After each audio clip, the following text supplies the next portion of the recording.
Hello, Assalamualaikum gang. Kembali lagi dengan aku Nomura. Okay gang, jadi pada video Kukiran Kingdom kita pada kali ini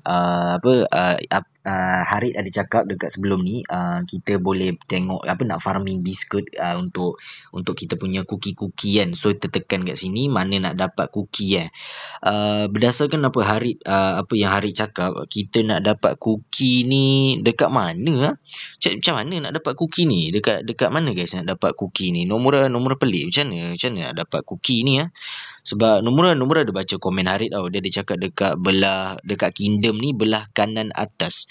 Belah kanan atas nak farming cookie. Oh ni ke upgrade cookie castle, check the mind awaken ni yang mana nak farming cookie tu ke sebab Nomura tak ni. Sebab Nomura tak unlock lagi Harit.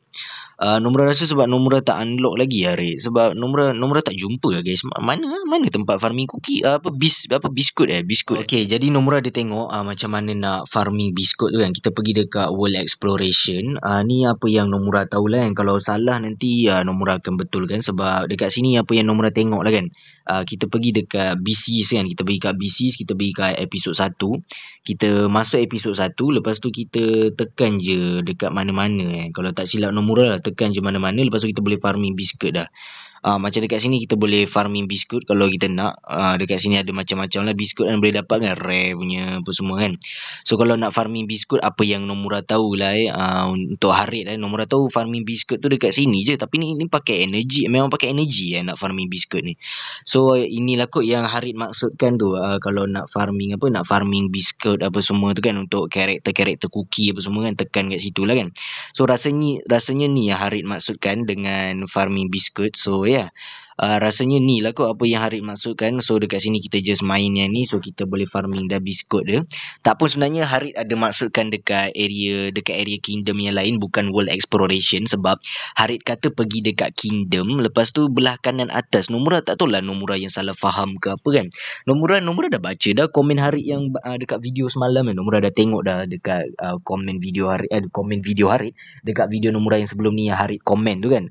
Belah kanan atas, Nomura masih pening. Nomura mencari tempat farming biskut tu. Tapi Nomura rasa apa yang Harit maksudkan lagi satu adalah dekat yang tadi tu lah, pergi dekat yang Beast Yeast punya tu kan. So kita farming dekat situ biskut apa semua kan. So Nomura rasa yang dekat situ lah kot mungkin farming biskut kat situ. Tapi kalau salah betulkan Nomura ya Harit. Kalau tak nanti EV ke boleh tolong kan, sebab rasanya Nomura ada salah faham ni. So minta maaf Harit sebab Nomura pun bengong-bengong lagi sebab tak tahu lagi kan. So minta maaf Harit So video review teapot pun kita dah keluarkan apa semua. So lepas tu Nomura ada juga dapat Moonlight Cookie lagi. So kalau korang boleh nampak tu Moonlight Cookie Nomura dah nak 2 bintang. Dia punya Soul Stone ada 28/30. Untuk kita punya Soul Prisma Golden Cheese Cookie masih sama lagi 19/20. Lepas tu ada juga Nomura punya Holy Berry Cookie ni dia dah 1 star. Dia punya yang tu lah yang biasa punya, yang Soul Stone tu. Nomura ada dapat Holy Berry Cookie punya. Holy Berry Cookie punya Soul Stone, bukan Soul Prisma Soul Prisma untuk yang Awaken punya form. So lepas tu Nomura ada juga dapat Pure Vanilla punya tu, adalah juga dah sampai 12. Ke rasa sama je macam sebelum ni. Lepas tu ada juga dapat sikit Soul Stone untuk tu Black Pearl ni. Black Pearl Cookie ada juga dapat sikit dia punya Soul Stone. Lepas tu untuk Soul Stone macam karakter lain yang Nomura belum ada, macam Blue Fairy Sea Fairy punya Soul Stone ada dapat juga. Frost Queen pun Nomura ada dapat dia punya satu juga, dia punya Soul Stone. Video Cookie Kingdom ni sebenarnya ada, nanti Nomura nak buat video gacha, video pull cookie apa semua. So korang nantikan je. So rasanya video kita sampai di sini sajalah dulu video kita pada kali ini. Jumpa korang pada next video dan bye bye. Assalamualaikum. Gerak dulu Papa Roger. Peace yo.